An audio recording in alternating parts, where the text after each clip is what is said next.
Okay, today is January 19th, 2019, and we are at the home of Ben Gomez. Ben, welcome. First of all, when were you born? 1944 in Whittier, California. And how old are you today? 74. Okay, and who are your parents? Tadeo and Petra Gomez. Okay. And tell me a little bit about your childhood. Well, we lived on 4th Street. Lived there for 21 years till I got married, and it was within the city there in the 4th Street. Uh, we were having a good time out there playing hide and go seek, marbles. No traffic was going along in there. We wouldn't have to, our parents wouldn't have to worry about us playing out there late at night because it isn't like it was this now. And it was just like a little town. And my parents were real good with all of us. Well, six of his kids, and I was the youngest one of six kids. And it was just great living there in the camp. I mean, everybody knew everybody there on 4th Street and on 5th Street and in the Red Camp too. Who are your brothers and sisters, Dad? Annie, Petra, Cruz, Mike, Gloria, and myself. Okay. And how was it back? You were the youngest out of everybody. Out of So six. tell me a little bit about your family life with your brothers and sisters, and what would you guys do as a family? Well, actually, really every Friday, my mom would have dinner for the family to come over, and we would have dinner there with her every Friday, and she would make different things for us for dinner on a Friday. And since I was the youngest one, she would always be there with her. After I got married, anyway. And it was just nice with them. They cared a lot about their family. They didn't want their family to suffer at all the way they did when they were young. They did everything for their family. It was just a real close family with us. So when you talk about suffering, your father had a difficult life. You want to share with me? And your father's name is? My dad's name is Tadeo Gomez. And tell me about the suffering that he went through. He was born in Cañadas, Mexico, Jalisco. And what happened, he lost his parents when he was 12 years old, in 2 weeks apart. My grandpa died first, then my grandma. And so my dad decided to come north, and he came through the railroad tracks, and he would eat, peelings from banana peelings and quarts of apples. And he said they landed in Jerome, Arizona, and he said that they were blessed that some way or other they found $5 in the street, and they happened to rent a room. There was three of them. I don't know who my other uncles was, but my dad was 12 years old, and then my dad started working in the mines in Jerome, Arizona. He worked there many years, and he met my mom, and they got married there in Jerome. And my oldest sister Annie was born in Jerome, and then they decided to come north over this way, and they landed in Sherman Oaks, I believe. They lived there for a while. Then they came back to La Habra, and my dad was really he provided for his family real well. He would find some way to make money to meet ends meet with his family, and then they lived in the ranch camp for years. And I think in the late Okay, 30s. you're getting ahead of me now. Okay, so your dad worked in the mine company in Jerome, Arizona. Do you Correct. remember about approximately what year he was in Jerome, Arizona? In the 1900s, and yes, 1900s, because he was married in 1925. Okay, so it's probably about the 1930s, about that 19, time. And I then he think was in so. Arizona, and he worked in the mines. Do you know exactly what kind of work he did in the mines? Labor work. That's all he did in Okay, there. Labor. okay. At what point then did he decide to come to California? In the late 30s, he came to California, Okay, and he came to Sherman Oaks, Sherman Oaks. and then he came to La Habra, I understand, in 1940. Hmm. And he came to the area. And what was that area called? The area that you grew up in? Uh, Corona camp. So you came to Corona. Corona camp? Corona. Okay. And And when you came to Corona camp, um, what kind of business did he establish, and where exactly did he live? And tell me about that. he lived on 512 West 4th Street. He decided to open a little store in the early 40s. And he had a little store there, and he sold candy and meat. And then later on, he decided to open up a snow cone place there too, in the little right there too. He sold snow cones on the weekends. Okay. He opened up a little mom and pop store. Pop store. And back then, the area was segregated. I understand, right? Yes. And he sold pretty much all kinds of merchandise. All kinds. I understand, right? He had beer. He had soda. It was kind of the all place you can go to purchase your stuff. He had canned goods and all groceries, right? Correct. Okay. And tell me a little bit about your memories of the grocery store. It was called, what was the name of it again? La Chiquita Market. Okay, now tell me about it. I would work there after school and just take care of the store for them, because my dad would be working at Fondest then too, and my mom would be working at Hunt's Food, and they would have a lady take care of the store in the daytime, and then we would help after school, myself, with my parents. When mom would cook dinner, and then my dad would take care of the store too. So I understand it was kind of an old-fashioned store. Yes. And where was the house located? On 4th Street. Oh, I understand, but wasn't it located in back of the Oh, store? behind the store, yes, correct. It was not connected together with the store. With the house, the store was connected to the house. So they lived there in the front. In the back. I understand, but the front was a store area, and the back was a home. Yes, it was a home. Okay. And that operated until what year did it close? In 84, about 19, I can't see it. 86. 86?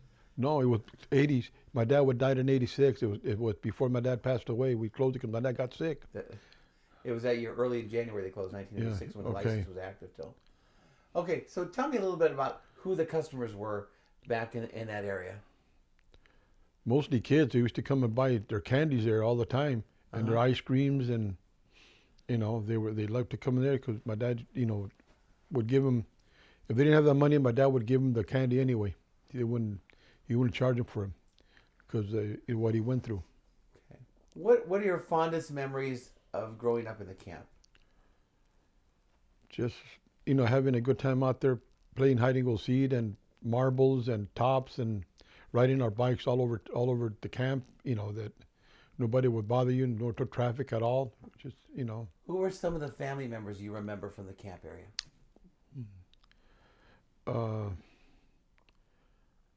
My uncle Galdino was there too, and Vito Ortiz was there in the corner. The Santana twins were there next to us, and the Mejias were across the street. They were real nice too. And the Torres family was there. Gonzalez family was there too. And did everybody know everybody? Everybody in the area? knew everybody knew everybody there. Everybody knew everybody. They would visit each other. Real nice there. It was. Do you recall any of the activities that took place in the camp area when you were growing up, or things that would occur in the neighborhood? They would celebrate the 16th of September on the Corona camp down there in the bottom, and they would have a queen there too, make a queen there in the 16th of September, and it was really nice there. Were there any other markets or any other businesses in the camp area when you were growing up? There were 6 markets there. Okay. But my dad's was the main one there. Uh-huh. And who were some of the other businesses in that area, if you recall? 2 pool halls, 3 bars, and 3 taco stand and hamburger stands there. And so who were some of your friends when you were growing up in the camp area? The Sandoval family, Gilbert, Mike Haro,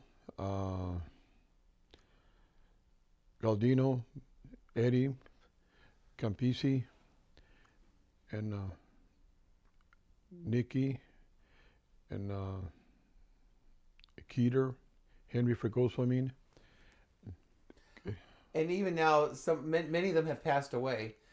But even today, many of you still get together and meet for lunch Yes. or get together. Tell me about those meetings that you have now. Well, we get together for lunch sometimes. Delitas and Eddie, Gilbert, what is it? Arnie, Baldino, Uh-huh. and Jerry, my nephew too. And we get Fernando too, Joe Casada, Tony Gonzalez, Richard Padilla, Gabriel Luna. Uh-huh. So, what is your fondest memory? What did you like most about growing up in that neighborhood? Everybody knew everybody. Everybody knew each other. That we didn't have to worry about nothing at all. Like it's going on right now. We just get along real good. That's all it was. Do you think everybody there was like a family? Everybody that was in that area was like a family? It was a family right there. The whole city there, with the little city there, was like a family. Uh-huh. So even today, you're in your 70s now. Even today, you still get drawn to that neighborhood. You cruise that neighborhood even today. What draws you back to that neighborhood? My parents' home. Uh-huh. Well, it's not there anymore, but what draws you there?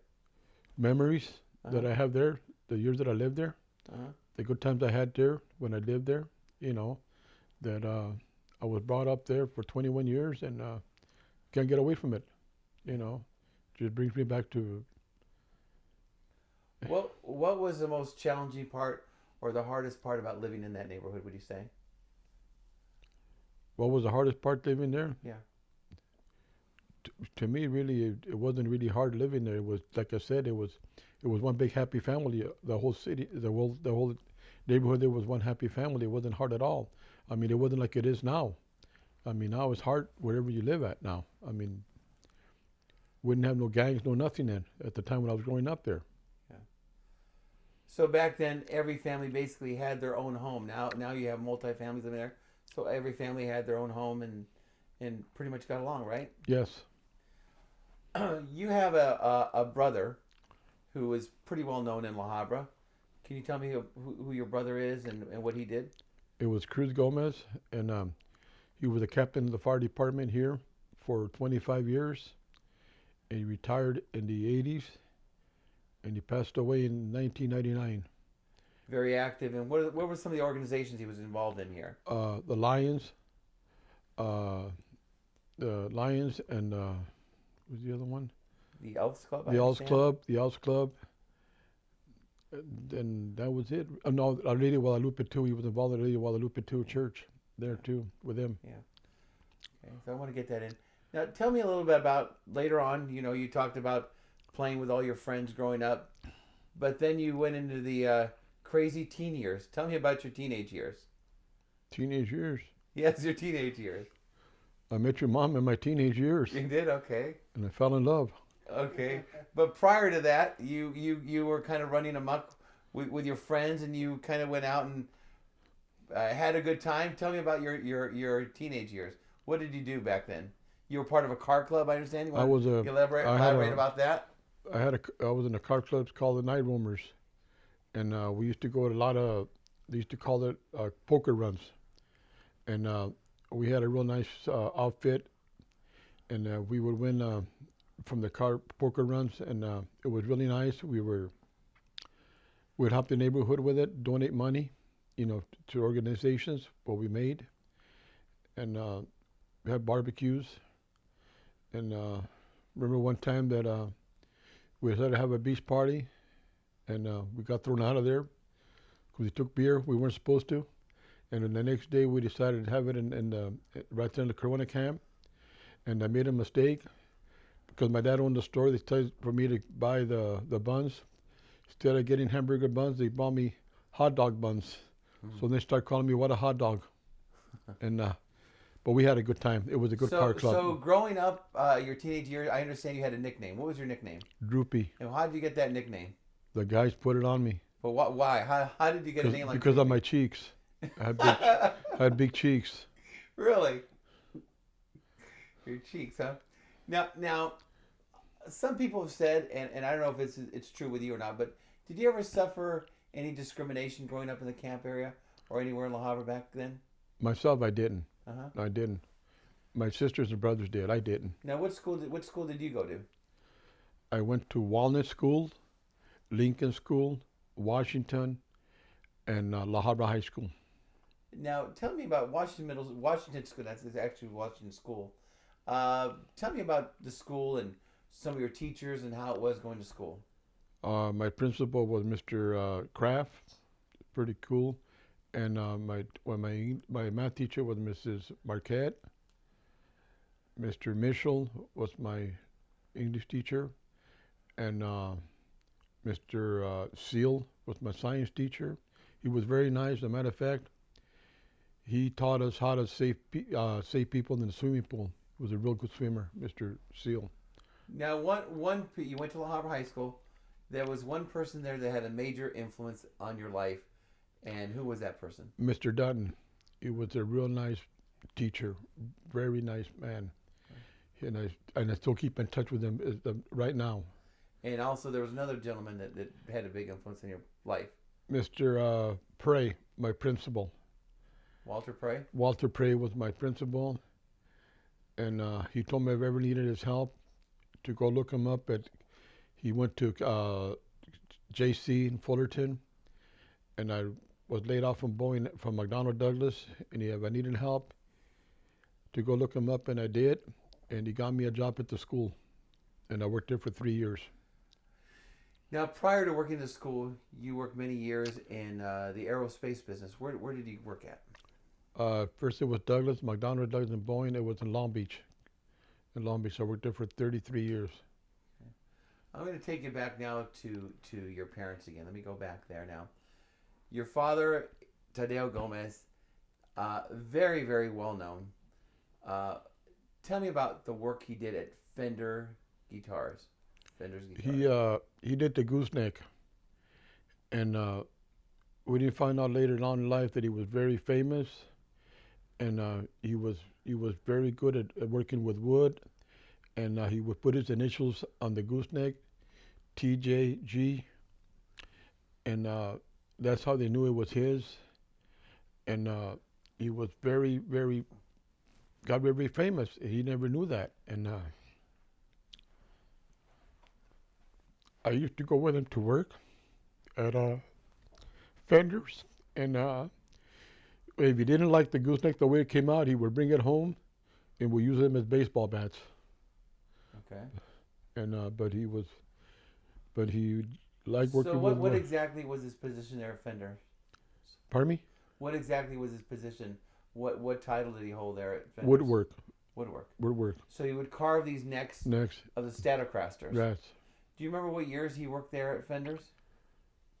52, 53, 54 to the 58, 59, and he got out. What do you think has made these guitars so famous and so sought after all these years? Of his name because he was very, very particular the way he did the gooseneck, and he wanted to make sure they were real good, and he put his initials on it, and that's what made him famous. That's we never knew that, and Some of these guitars, I know one guitar sold for over $100,000. So how does it feel today that your father has left a legacy in the guitar industry? I'm proud of him, very proud. Knowing the way he grew up, that he wasn't nothing when he was a kid, and what he did for himself. I'm very proud of my dad. What is your fondest memories of your father? He would take me every place with him. Take me on vacation and everything, and the way what he did around the house, and he's just a good dad. What do you miss most about him? His love, his memories, what he did for us. In addition to him being known in the guitar industry, he was really well known for the grocery store he had. How did he come up with the idea, you think, to open this store? Support his family, He wanted to do something for his family, and then I really don't know what he decided to start making snow cones there next to the store in a little porch he had right there. He made his own syrup, and he would get up like at 2 o'clock in the morning to make it boil, and he'd let it set till around 6 o'clock in the morning. We got up and it was ready. Let it sit for about 5 hours and he boiled them, and then we make the syrup out of that. So in addition to the store, he made the snow cones right next door, adjacent to the store, and he would operate that in the summertime. Right. And people, I understand, came from all over the area to buy snow cones. Correct. All over. Yeah, people came up. How far were they coming in from? I understand. From Riverside. Yeah. Corona, and people would take some home with them too to put in. Back then, how much was a snow cone selling for? Dime, 15 cents. Dime, 15 cents. The regular ones were 10 cents, and the milk one was 15 cents. And he made a pretty good business selling that, right? Made real good business out of it. And even today, people still talk about visiting it, right? They still talk about it. They still ask me about them. What do you think made those snow cones so special? The syrup, the way he made the syrup, the taste of it. I mean, it was very good syrup. And now, in addition to that, I understand he built several homes on the property as well. Little homes in the back, and he would rent them out to different people. And he did a real good job on them, and he was good at woodwork. So your father's really kind of an entrepreneur. Would you say? Yes. He always find a way to make money, right? Right. How do we make money for his family? Yeah. So he's a very good provider. Very good. And your mom, he married your mom. And where did they meet? In Jerome, Arizona. They met in Jerome, Arizona. And what would your mom do? What did she do? She worked at Hunt's Food too, and take care of the store too. But she would work at Hunt Foods seasonal.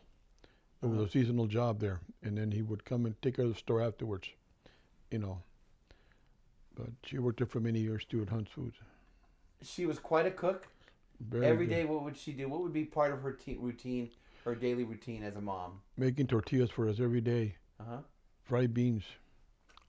But we always had tortillas and beans there for us every day. I mean, she would make flour tortillas for us every day for us. Yeah. And they were married for how long?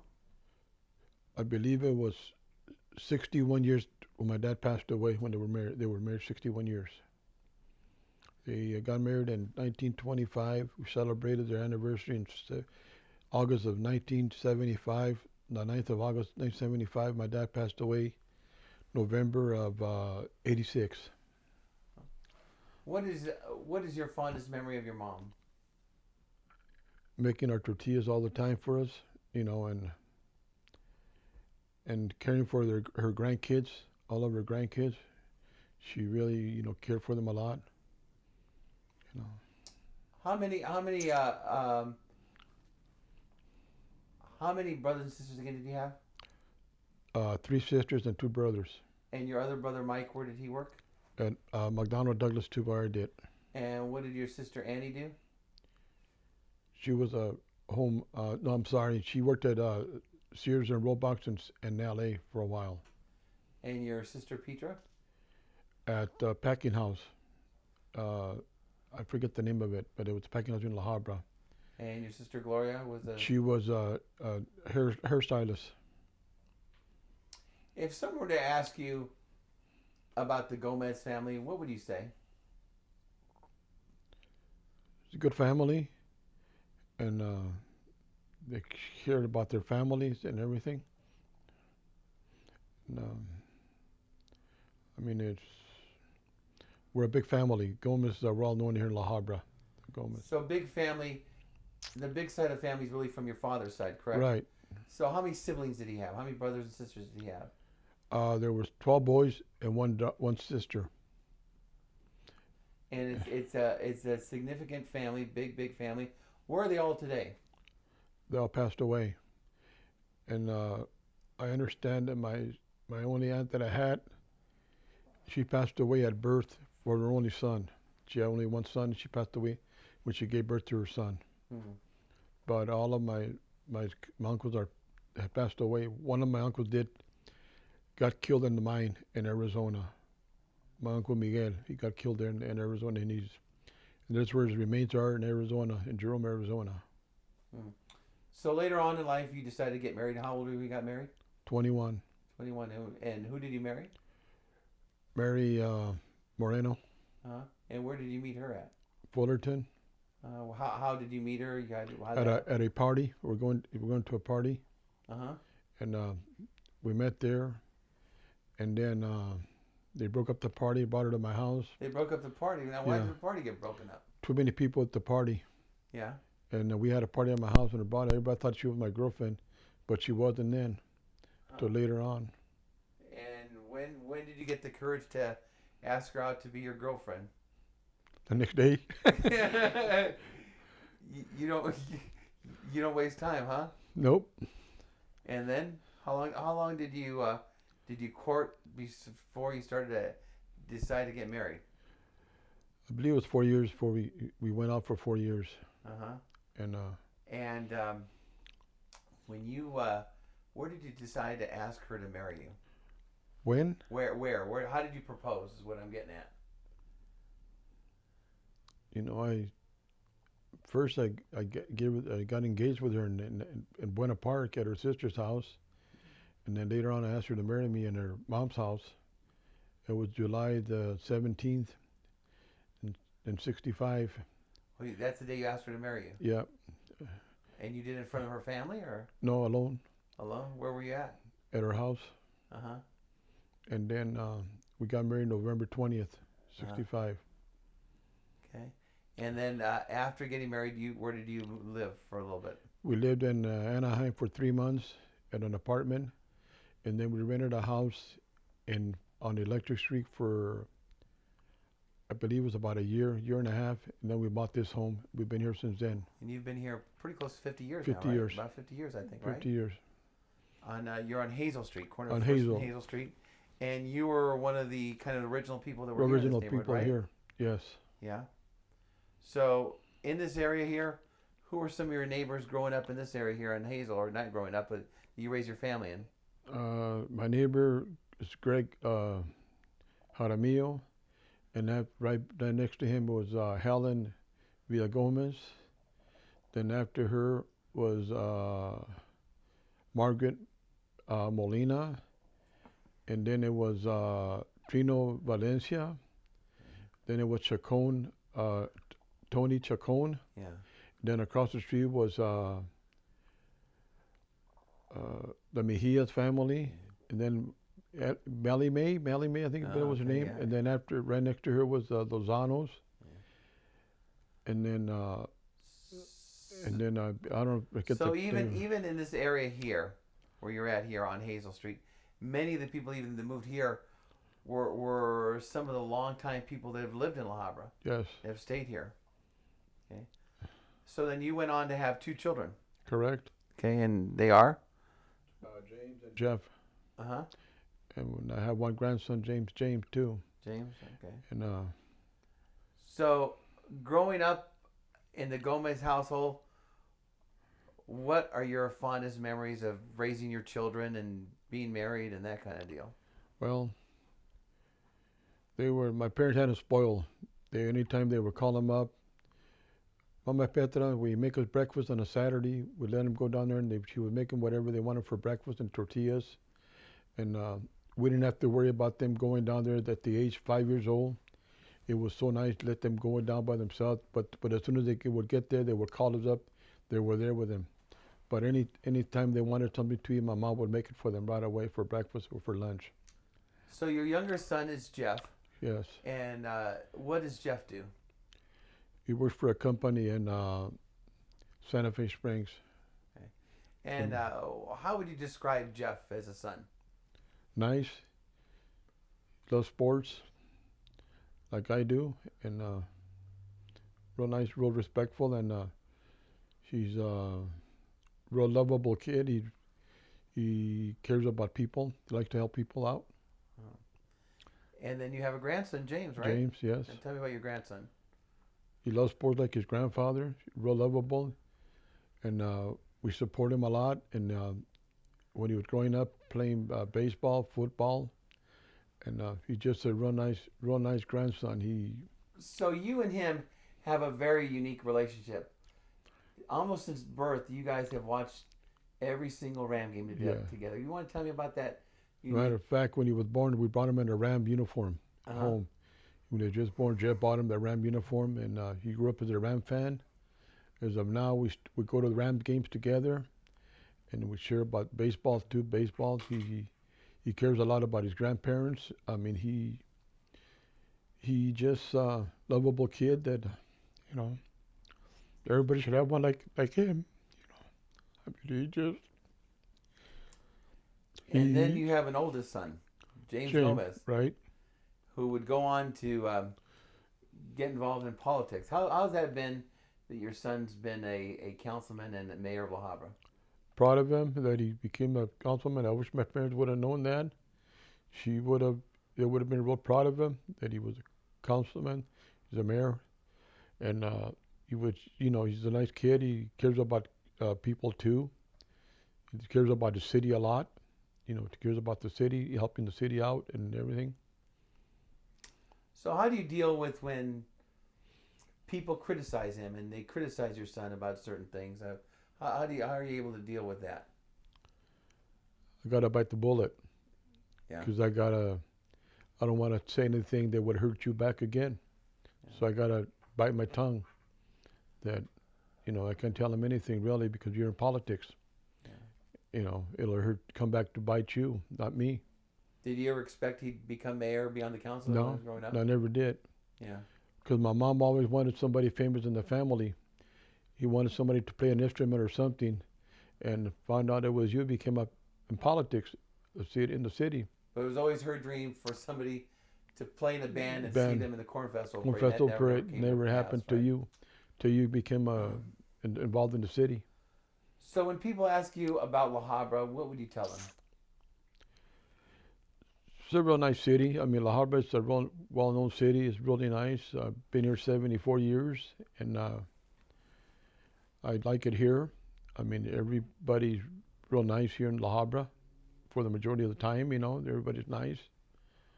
What's your most fondest memory? What's your favorite thing about La Habra? Famous thing in La Habra? No, your favorite thing about La Habra. What's your favorite thing about La Habra? Corn Festival Parade. Mm-hmm. Be out there in the Corn Festival Parade, see different people out there. There's when you see all your friends coming out to, you know, and going to La Habra football games too. You know, I like going that. So the Corn Festival, you talk about the Corn Festival. We're marking 70 years that the Corn Festival's been in existence. This year will be 70 years. Why do people come back to the Corn Festival? I would say mostly to see their old friends here. People come from all over, you know, that's where you see all your old parents. Matter of fact, I always look forward to see an old captain of the police department at the Corn Festival, Captain Johnson. Captain Herb Johnson. Herb Johnson, yes. He's a very nice man. And I've known him since I was a kid. I mean, he's a real lovable man too. And for years, when you go to see the parade, you sit at the same spot. Where do you sit now? Same spot right here by the 99-cent store. It used to be right next to Kundo's gas station. I always go put my chair like at 4 o'clock in the morning. And it's nice shady and everything. Yeah. And then you talk about La Habra High School football games. What makes those football games so darn popular? One thing I got involved more when my grandson was playing football. Uh-huh. And that's when we started going more to football games, supporting my grandson. And like I said, we do meet old people, and I meet some of my old teachers there still, that at high school games. It's just like having a good time with everybody there. I mean, sharing the kids on, everything. Now, if you could do anything different in life, what would you do different?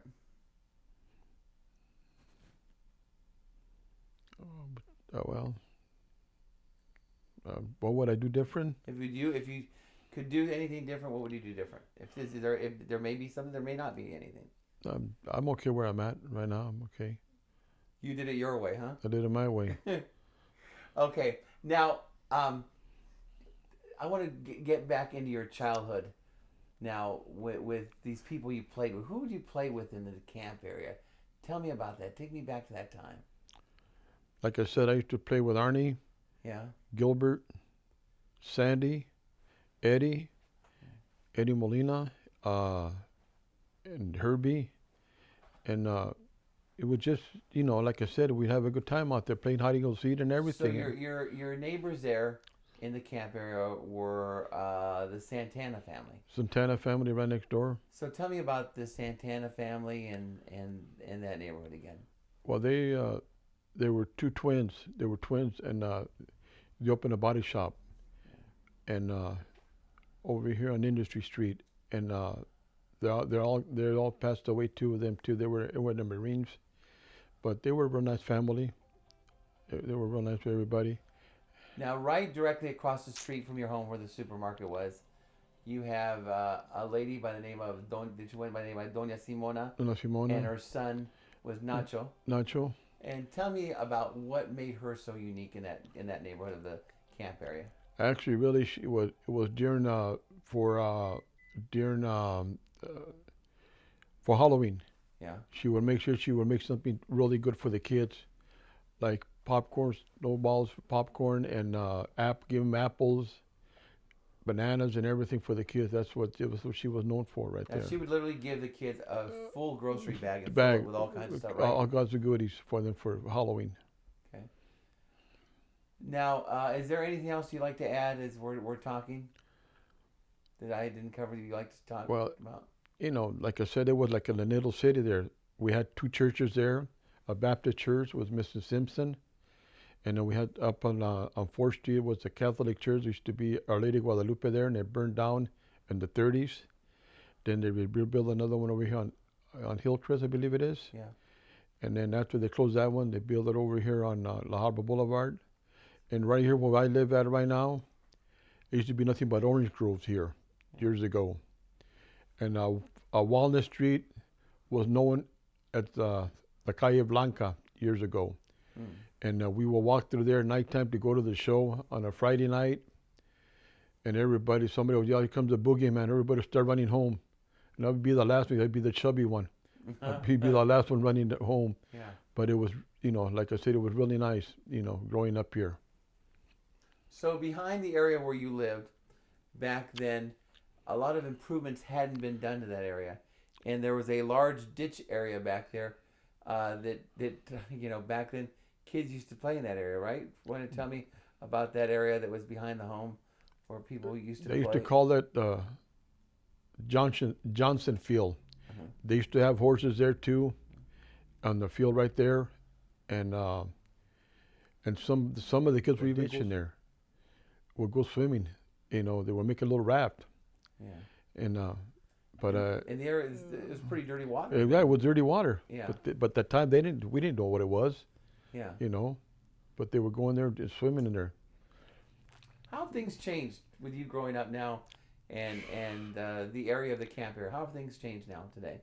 It's changed a lot. There's a lot of new homes there, and you go through there now. People look at you saying, "Who are you? What are you doing in here?" That they don't even know who I was there. There's only, I would say, maybe about 5 families are still living there when I was growing up only right now. One of the longest persons that's lived in the camp area is Tony Gonzalez. Tony Gonzalez. He's 90. How old is he? 96 or 98 now, I believe he's already. Yeah. And Tony's lived there a long time. Tell me a little about Tony Gonzalez. What do you know about Tony? Tony Gonzalez's parents used to own a gas station there in the corner of McFadden and 4th Street. Yeah. And I believe he had 2 sisters and two brothers. But he's real nice man. He's still living there, up on 4th Street, and You know, I mean, he's up in his age, but he looks real good. Yeah. You know, and but he's a very nice man. Matter of fact, there where he lived, the lady used to make tacos. He had a taco stand right there, Yeah. where he lives at now. Yeah. You know, so How would you like to be remembered? as a Gomez family. Yeah. Oh, hang on. Oh my God. Hang on.